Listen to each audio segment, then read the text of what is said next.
Baiklah. Assalamualaikum warahmatullahi wabarakatuh. Pada hari ini saya akan membentangkan artikel Kuroda Toshio. Uh, Kuroda ni artikel yang kedua lah. Maksudnya saya ambil yang bahagian first dia lah, bahagian pengenalan dia daripada muka surat 1 hingga 4. Jadi pada saya muka surat 1 hingga 4 dia lebih cerita pasal pengenalan saja, pengenalan maksud Shinto tu sendiri daripada sejarah Wen Jepun dan lain-lain lah. Okey, di sini di saya punya mind map. Okey, boleh tengok mind map saya.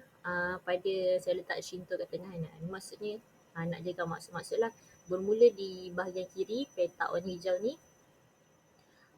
Dia mengatakan Shinto ni merupakan satu elemen penting dalam agama Jepun yang memberikan keunikan dan kepribadian. Maksudnya dia nak cakap lah Shinto ni satu agama lah di Jepun. Okay, yang kedua, dia mempunyai ciri-ciri tapi tidak mempunyai doktrin. Dekat sini, dekat dalam artikel tu dia cakap dia mempunyai ciri-ciri agama primitif yang tidak ketara, termasuk penyembahan alam dan patalarang terhadap Kigere, tetapi tidak mempunyai sistem doktrin ataupun ia wujud dalam pelbagai bentuk seperti kepercayaan rakyat, tetapi ada pada masa yang sama mempunyai ciri-ciri tertentu yang tersusun agama, contohnya ritual dan institusi seperti kuil. Macam ni lah. Okay, maksud yang dua kotak ni berkait. Lepas tu ia juga memainkan peranan penting dalam mitologi kuno Jepun dan menjadikan asas pemujaan nenek moyang dan maharaja. Jadinya pendek kata, Shinto ni dilihat sebagai agama orang asli Jepun. Dia terus berada dalam garis yang tidak putus daripada zaman berzaman, daripada zaman prasejarah dulu hinggalah zaman sekarang. Lepas tu, orang banyak membincangkan peranan Shinto ni dalam bahasa Jepun mengenai kisah dan budaya. Lepas tu tetapi pada orang tersebut dia berbeza pendapat lah dan pentafsiran setiap seorang yang membuat kajian tentang Shinto ni. Jadi dia kata kat sini yang saya punya kotak bawah ni pula dia cakap dia terbahagi kepada dua. Yang pertama tadi kat sini tulisannya penyebaran melalui agama Buddha dan Confucius. Okey, yang kat situ penerangannya ialah walaupun penyebaran agama Buddha dan Confucius ia disebut sebagai Shinto juga, tapi ia telah wujud tanpa gangguan di seluruh cerita Jepun. Maksudnya kat sini tanpa wujud gangguan lah. Saya tak termasukkan tanpa kat sini. Tersilap kat kotak biru ni. Okay. Dia kata dia telah wujud tanpa gangguan di seluruh cerita Jepun. Ia telah menjadi pandangan orang biasa dan ini merupakan keyakinan para sarjana dan para orang-orang atasan Shinto lah yang mengatakan Shinto ni dia bermulanya daripada penyebaran agama Buddha dan Confucius. Okay, selepas tu dekat kotak yang ke warna biru seterusnya ni pula dia mengatakan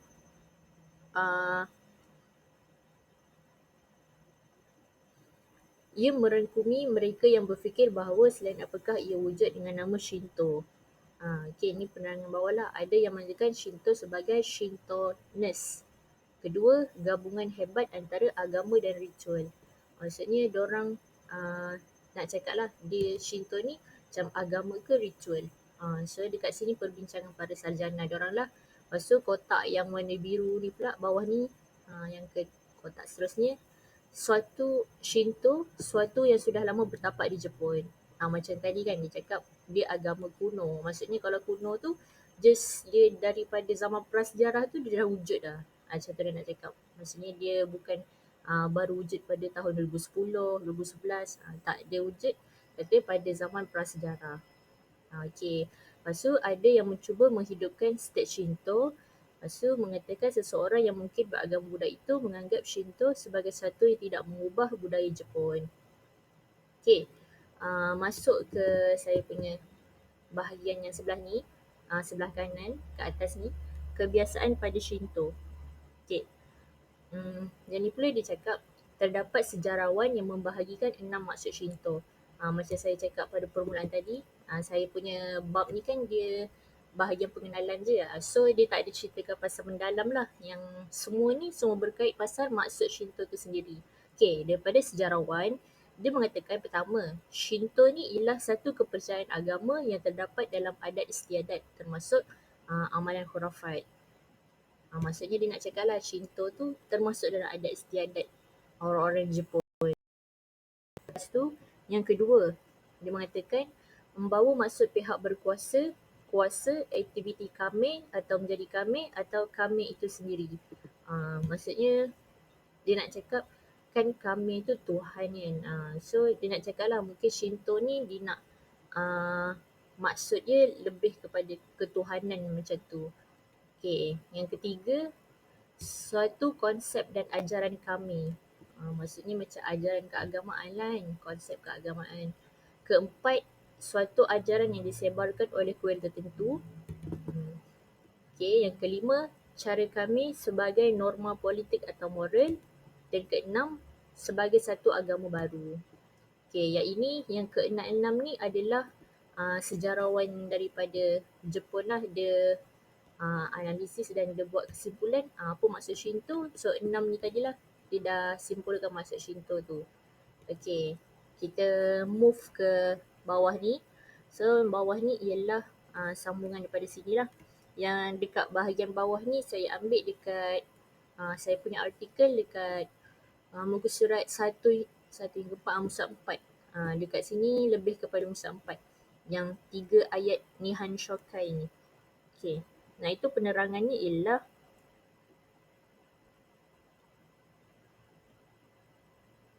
dia nak cakap perkataan Shinto biasanya diambil untuk bermaksud orang asli Jepun agama, orang asli Jepun punya agama dan mempunyai makna itu sejak awal. Jadi Shinto digunakan sedemikian rupa dalam penulisan awal. Maksudnya dalam penulisan prasejarah mereka lah dah memulakan maksud dan nama Shinto tu. Okay. Okay. Jadi 3 kotak ni saya bacakan. 3 berikut adalah satu-satunya contoh perkataan Shinto dalam Nihon Shokai. So saya tak pasti Nihon Shokai tu apa.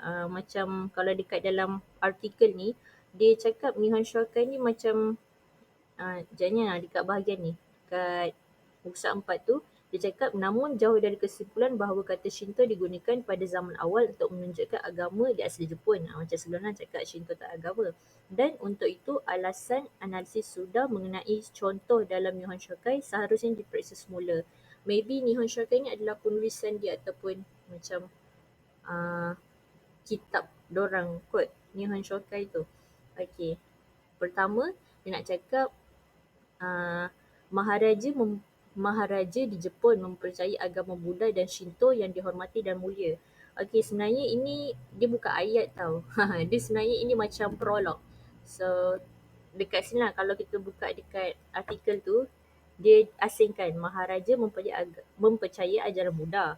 Lepas tu dia singkang tu dan dihormati Shinto. Dekat situ dia ada pentafsirannya macam bab atau Hotoke no Min Re. Maksudnya dia ada istilahnya kat situ. Saya tak masukkan kat sini. Dekat kotak ni sebenarnya dia ada istilah bahasa Jepunnya. Kalau contoh dan dihormati, jadi yang bawah ni dan dihormati dan mulia, dia tulis kat situ atau kami no Michi. Prolog. Macam tu. Lepas tu dekat sebelah ni pula, Maharaja menghormati ajaran Buddha tetapi dicerca Shinto. Lepas tu jauh ke bawah, dia menebang pokok di kuil Ikunitama. Okay, kat 2 tu tulisannya prolog pada Maharaja Toku. Saya tak pastilah prolog tu macam ni kan. Tapi inilah yang dia letak dekat dalam artikel tu. Ini. Lepas tu dan terakhir ni ialah ungkapan sebagai kami akan bermaksud membentuk Shinto dan ia juga memiliki diri sendiri. Okay, kat dalam situ tulisannya ungkapan sebagai kami akan dia ada buat kurungan Kamunagara. Itu istilah dia kot. Lepas tu bermaksud menipu Shinto. Hmm, artikel tu. Lepas tu, ia juga bermaksud pada hakikatnya memiliki diri sendiri. Ia juga bermaksud memiliki diri sendiri Shinto. Dekat sini. Okey. Itu sahaja daripada saya. So daripada artikel saya ni dia tak banyak huraian lah. Dia banyak just pengenalan-pengenalan. Lepas tu dia banyak letak lah istilah Shinto ni apa. Kesimpulan daripada saya punya pembentangan lah. Kesimpulan maksud Shinto tu apa. Sejarawan cakap Shinto tu apa. Dan penyelidik lah mengatakan Shinto tu bermula, berkembang dan lebih kepada um, dia ni lah lebih kepada pemberian maksud Shinto tu. Okey, itu sahaja daripada saya. Sekian, terima kasih.